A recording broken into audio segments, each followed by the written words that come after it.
in the big picture of this whole thing in coaching, I don't care whether it's at the junior high level or the college level, we're here for the kids. I mean, it's about them, and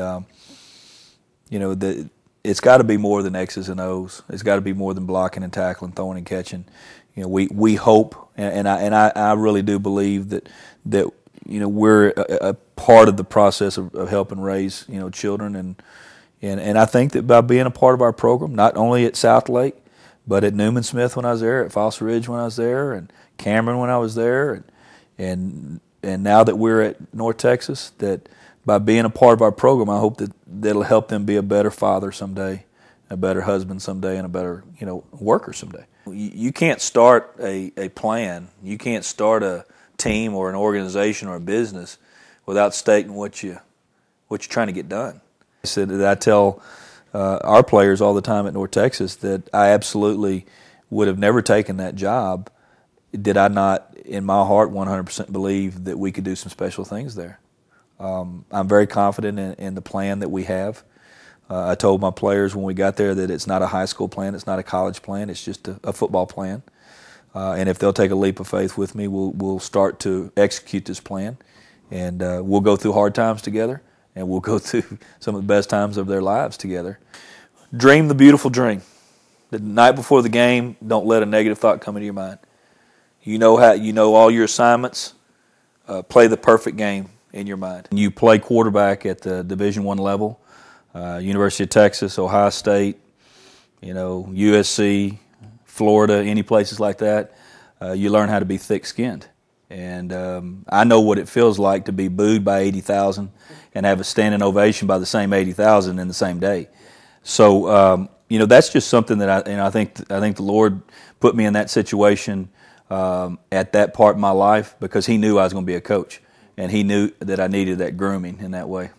Well, I do have a tremendous amount of respect for Bob Ledbetter.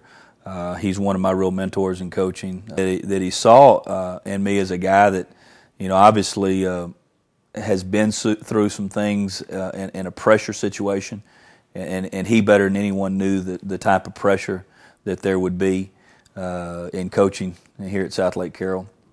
An atmosphere, a game that the coaches, the players, the cheerleaders, the band, the student body, parents, fans will never forget. And I really believe, you can say what the numbers are, but I believe it was the most attended high school football game in the history of the state of Texas. I think that if they had counted them at the end of the third quarter, there was nearly 60,000 people in that stadium. So pretty incredible situation, and never been more proud of a group of kids for just showing guts and toughness. It seems like nowadays that people, and then I have to stop myself, it's not just nowadays, it's all time that people have got that backwards. Sometimes athletes want to, off the field, they want to be big dog. They want to be the bully. They want to be someone who makes fun of other people. They want to be the person that's cool all the time. And they step on the field and suckers won't compete. Well, there's something wrong about that.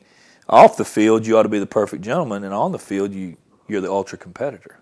The job of the leader, the job of the head coach is to take care of number 51 through number 70 and to make sure that those kids have a role, that those kids understand how important their role is.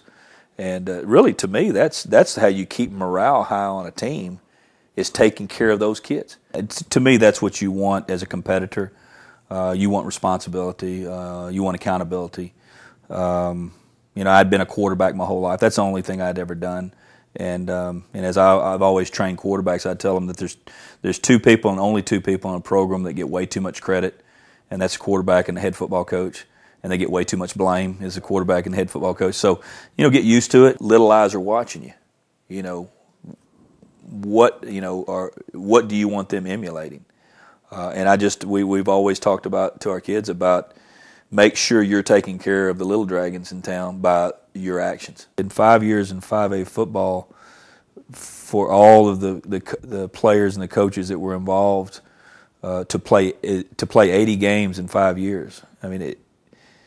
That's never been done before. I'll never forget. I've been a quarterback, coached quarterbacks my whole life, and in those situations, when it's at the end of a ball game, a young quarterback will either get one of two looks. He'll either get the deer in the headlight look, or he'll get the look.